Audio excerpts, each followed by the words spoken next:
Praise the lord, hallelujah. होशे नबी का ग्रंथ अध्याय 14 पद संख्या 2। Book of Hosea chapter 14 verse 2।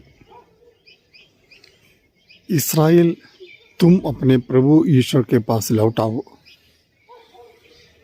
क्योंकि तुम्हारे पाप के कारण तुम गिर गए हो। क्योंकि तुम्हारे पाप के कारण तुम गिर गए हो। पाप मनुष्य को गिरा देता है। बाइबल में हम देखते हैं आदिम माता पिता आदम और हवा ने जब पाप किया, ईश्वर का आज्ञा को तोड़ा, उस समय वह अदन बाड़िगा से निष्कासित किए गए, बाहर किए गए। एक व्यक्ति के जीवन में तब वो गिर जाता है जब वो परमेश्वर के हित के विरुद्ध, इच्छा के विरुद्ध, आज्ञा के विरुद्ध चलता है। तो पाप मनुष्य के जीवन में नुकसान पहुंचाता है, मनुष्य को गिरा देता है, ईश्वर की संतान से शैतान की संतान बनाता है। लूकस के सुसमाचार अध्याय 15 में खोया हुआ लड़का उड़ाऊ पुत्र के दृष्टांत में हम देखते हैं, जैसे ही उन्होंने पाप किया, उन्होंने अपने सब कुछ नष्ट कर दिया। तो पाप करने वाले व्यक्ति गिर जाता है, उस व्यक्ति को फिर ऊपर उठना चाहिए। इसलिए नबी के द्वारा प्रभु ये आह्वान करता है कि तुम प्रभु परमेश्वर के पास लौट आओ, तुम प्रभु परमेश्वर के पास लौट आओ। गिरने वाले को उठाने के लिए प्रभु यीशु आया। पाप के गर्त में पड़े हुए लोगों को हाथ बढ़ाकर निकालने के लिए यीशु आया। इसलिए प्रभु ने कहा, मैं पापियों को ढूंढने के लिए आया हूँ। बाइबल का आखिरी ग्रंथ प्रकाशना ग्रंथ में हम देखते हैं अध्याय 2 में पद संख्या 5 में, वहां पर प्रभु का वचन कहता है, इस पर विचार करो कि तुम कितने ऊंचे स्थान से गिर गए हो। इस पर विचार करो कि तुम कितने ऊंचे स्थान से गिर गए हो। पहला जैसा आचरण करो। पाप करने वाले व्यक्ति, आज्ञा को भंग करने वाले व्यक्ति, परमेश्वर की योजना के विरुद्ध विद्रोह करने वाले व्यक्ति हमेशा गिर जाता है।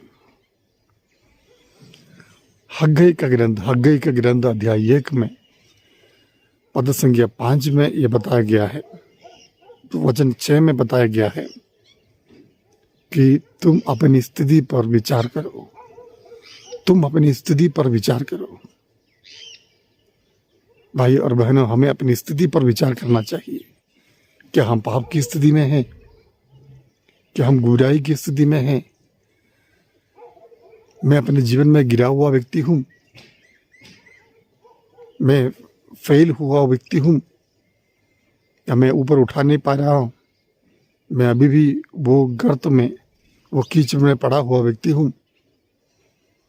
मुझे अपनी स्थिति पर विचार करनी चाहिए और प्रभु की ओर लौटना चाहिए, क्योंकि अगर मैं इसी स्थिति में बना रहूं तो मेरी आत्मा का विनाश हो जाएगा।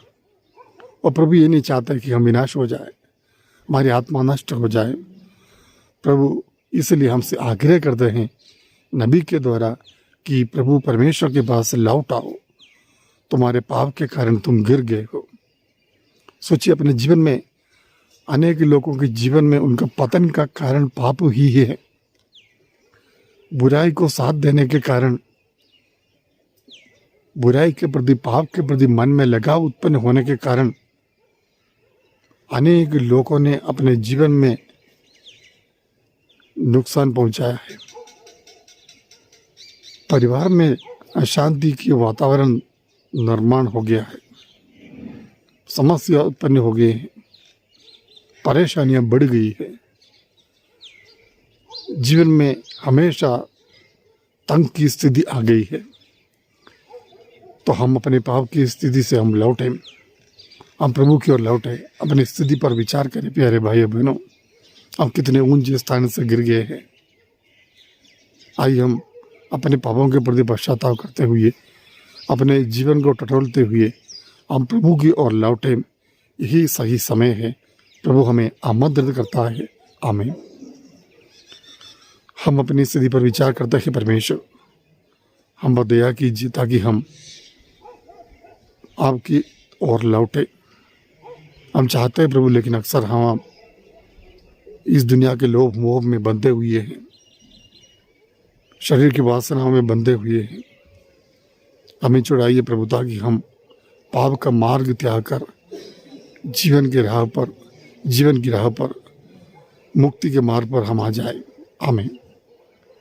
सर्वशक्तिमान ईश्वर पिता और पुत्र और पवित्र आत्मा आपको आशीर्वाद प्रदान करे। आमीन।